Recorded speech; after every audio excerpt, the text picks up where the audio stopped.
ayankhule mtsogoleri wa dziko lino. Uku kukhale kuyankhula ndiyesa kwa sabata ino koyamba kwa mtundu wa Malawi ngati president koma wachita misonkhano ndithu ingapo masiku apitawa imene amayankhulaso ku zinthu zosiyana-siyana makamaka mu nthawi ino ndi nthawi ya kampeni. Mukudziwa kuti dziko muno 16 September pano tikhale tikuvota.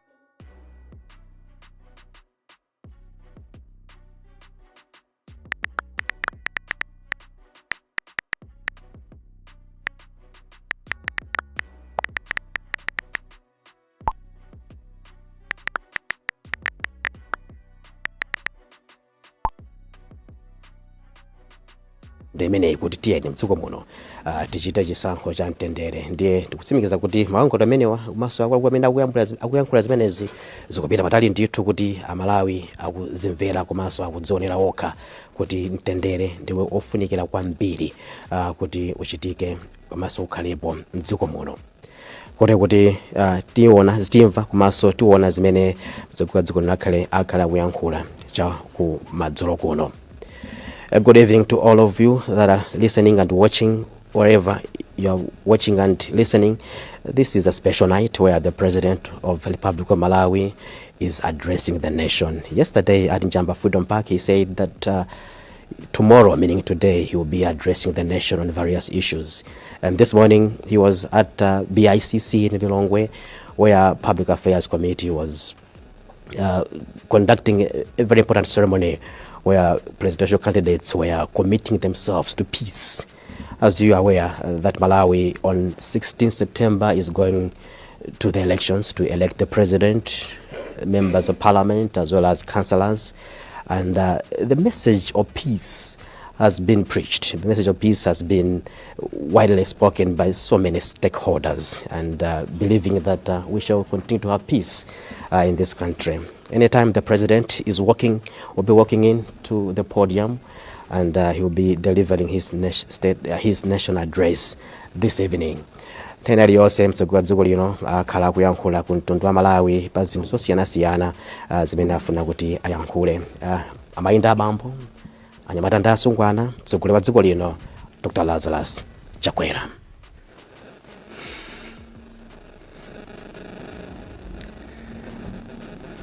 Amalawi anzanga, monga ndimachitira nthawi zonse ndabwera kuti ndikupatseni ripoti ya zinthu zimene zachitika mdziko muno, zomwe zikukhudza miyoyo yanu komanso kayendetsedwe ka ntchito za boma. Ripoti yanga lero ikhudza nkhani ziwiri. Nkhani yoyamba ndi ya mitengo ya fetereza yemwe ndabweretsa mdziko muno kuti alimi mupeze fetereza otchipirapo koposa yemwe anthu ena osakufunani zabwino akhala akugulitsa pa mtengo okwana 160,000 kwacha. Zomwe zili zosemphana ndi mfundo yanga yoti alimi mukuyenera kumagula fetereza pa mtengo wa chilungamo kuti ulimi wanu upitirire kutukuka. Nkhani yachiwiri ndi yakapezedwe ka mafuta a galimoto ma filling station athu, kuti mudziwe zomwe zachitika kuti sabata ino mafuta asowe komanso zomwe tachita kuti tithane ndi vuto limeneli. Ndiye ndiyambe ndi nkhani ya mitengo ya fetereza.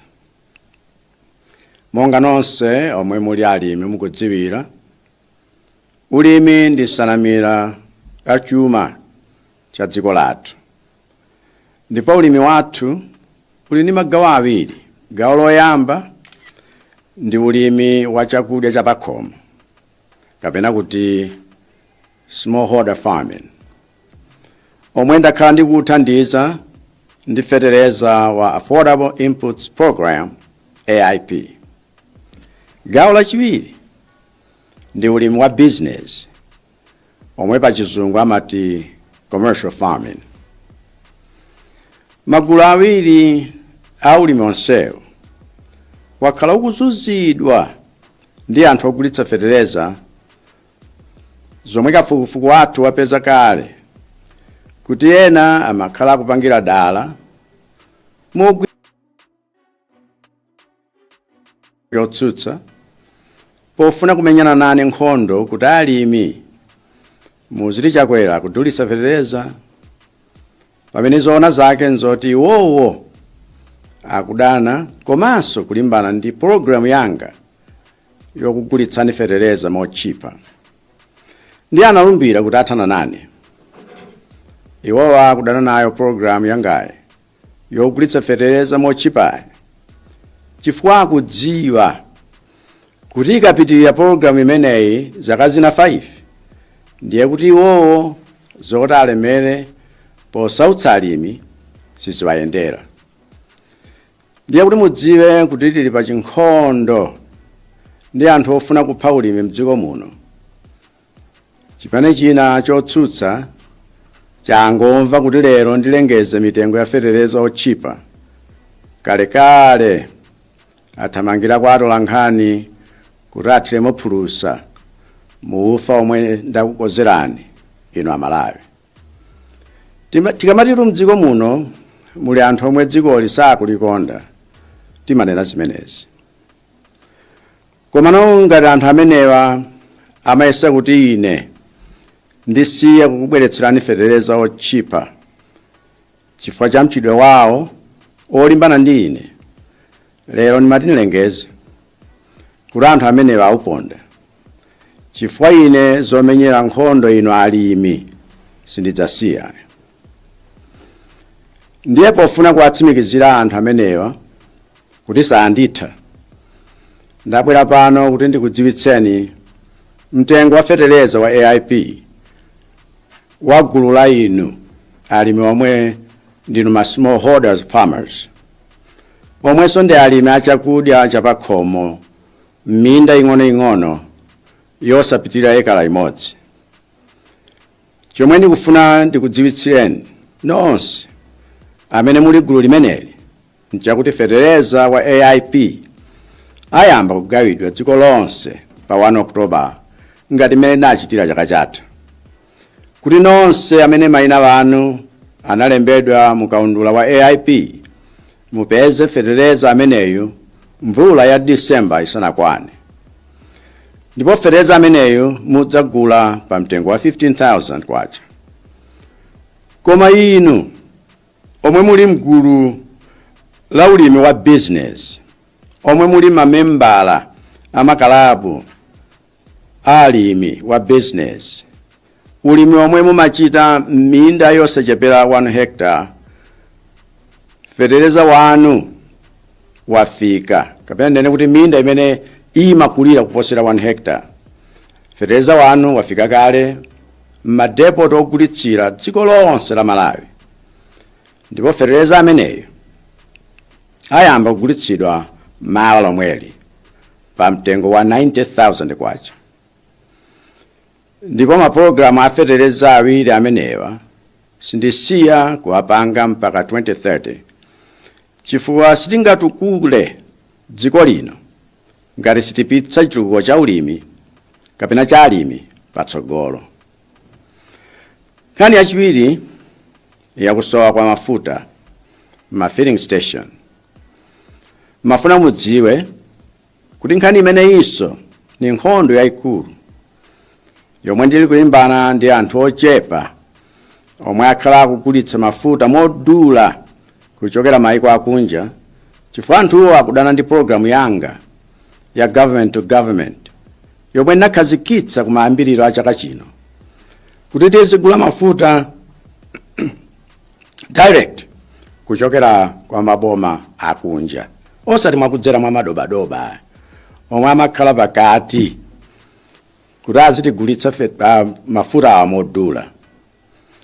Ndiye mafuta Woyamba G2G ndi aja okwana 48 million liters omwe anafika mu July, omwe tinagula pa mtengo wa $27 million kusiyanira natu ndi mtengo wa $40 million.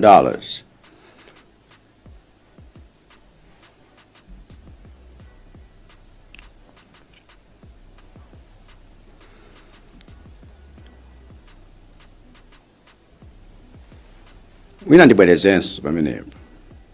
Kusiyana natu ndi mtengo wa $40 million omwe madobadoba amapanga.